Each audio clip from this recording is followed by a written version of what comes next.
Visakha steel plant ను కేంద్ర ఉక్కు శాఖ మంత్రి స్టీల్ ప్లాంట్ ను సందర్శించి ప్లాంట్ కు నాసిరకం ముడి సరుకు అందిస్తూ అవినీతికి పాల్పడుతున్న సీఎండీపై విచారణ జరిపించాలి, ఉత్పత్తికి కార్మికుల జీతాలకు లింకు పెట్టే సర్క్యులర్ రద్దు చేయాలని సిఐటియు విశాఖపట్నం కమిటీ ఆధ్వర్యంలో నిరసన కార్యక్రమం.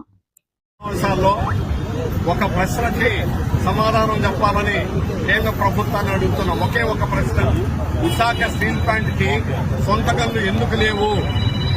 చట్టం ప్రకారం mines and mineral development regulation act ప్రకారం సెక్షన్ 17 ఖచ్చితంగా ప్రతి పబ్లిక్ సెక్టార్ కి సొంత గన్లు సమకూర్చాలి. అన్ని పబ్లిక్ సెక్టార్ కి బిలాయ్, బొకారో, దుర్గాపూర్ అన్నింటికీ ఉన్నాయి. అలాగే ప్రైవేట్ వాటికి కూడా ఉన్నాయి. వైజాగ్ స్టీల్ ప్లాంట్ ఎందుకు లేదు? ఈ పార్లమెంట్ లో సమాధానాలు చెప్పాలని అడుగుతున్నాం. రెండవది, దేశంలో నాణ్యతలో విశాఖ స్టీల్ నంబర్ 1. ప్రపంచానికి ఇతర దేశాలకి 4 సంవత్సరాలు ఎగుమతులు వరుసగా చేసినటువంటి స్టీల్ ప్లాంట్ ఏదంటే వైజాగ్ స్టీల్ ప్లాంట్. నాణ్యతలో అంత అవార్డు వచ్చినటువంటి స్టీల్ ప్లాంట్ కి ఆ నాణ్యతను దెబ్బకొట్టాలని ఇప్పుడు సీఎండీగా ఉన్నటువంటి సక్సేనా కంకణం కట్టుకున్నాడు.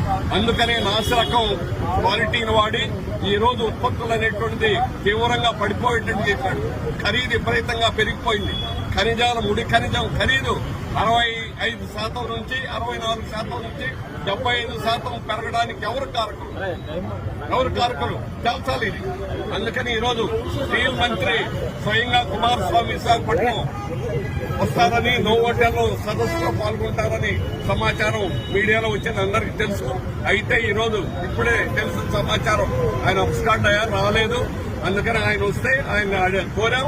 వారికి స్టీల్ ప్లాంట్ విషయాన్ని తెలియజేయడానికి, నాసిరకం స్టీల్ వాడేవాడు దర్యాప్తు చేయడానికి యాక్షన్ తీసుకుంటారా లేదని మేము అడగాలని చెప్పేసి అనుకున్నాం. కానీ వారు ఈ రోజు రాలేదు. అయినా పార్లమెంటు నుంచి దీనికి సమాధానం చెప్పాలని చెప్పేసి కోరుతున్నాం. కార్మికుల మీద కక్ష సాధింపులు చేస్తున్నారు, కార్మికుల మీద ఆరోపణలు చేస్తున్నారు.